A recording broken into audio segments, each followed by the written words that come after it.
Élimination de Sonko.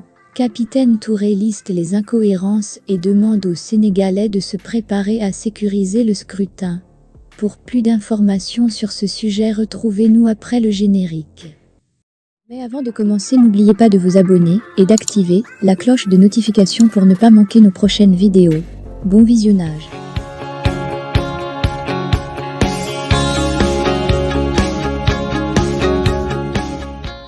L'ex-capitaine Seydina Oumar Touré a pris part à la rencontre organisée par les leaders et alliés d'Ousmane Sonko, l'ACO. Lors de sa prise de parole, l'ex-capitaine a listé des incohérences sur la procédure qui a conduit à l'élimination du maire de Ziguinchor du processus. Selon l'ex-capitaine, la première incohérence provient du problème de la quittance.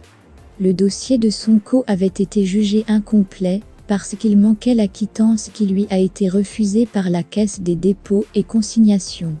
Après recours de ses avocats poursuit-il, les mêmes juges ont estimé que le manque de la quittance dans le dossier présenté par le mandataire de Sonko n'était pas de la faute de ce dernier, donc le dossier est complet.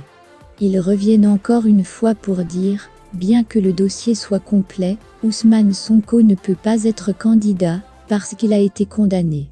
Informant que c'est la Cour suprême qui leur a transmis le dossier, explique Seydina Touré. Une attitude qui confirme les soupçons de l'avis du membre de l'ACO, qui estime que c'est une faute extrêmement grave, car on ne peut pas traiter à la légère un dossier de candidature à la présidentielle. Il y a aussi le procès en diffamation, qui l'opposait à Mame Mbaye Niang accéléré en une année. Prenant exemple sur lui, moi-même qui vous parle, j'ai un procès en diffamation depuis mars 2023, et je peine même à avoir une décision en première instance.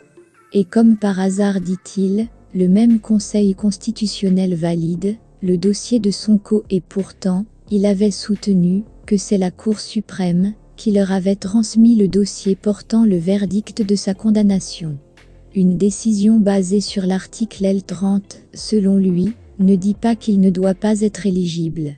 Il dit qu'il ne doit pas figurer sur les listes électorales, et cela demande une procédure administrative à suivre pour être rétabli sur les listes, mais ils ne lui ont pas donné le temps. Le Conseil constitutionnel s'est autosaisi, et il n'avait pas à s'autosaisir comme il l'a fait, a indiqué l'ex-capitaine Seydina Oumar Touré. Il a invité par ailleurs les Sénégalais à être sur leur garde pour finir avec cette injustice. Il faut que les Sénégalais se préparent, cette injustice est un problème de génération, un problème d'avenir. Pour y mettre un terme, il faut que l'on soit prêt.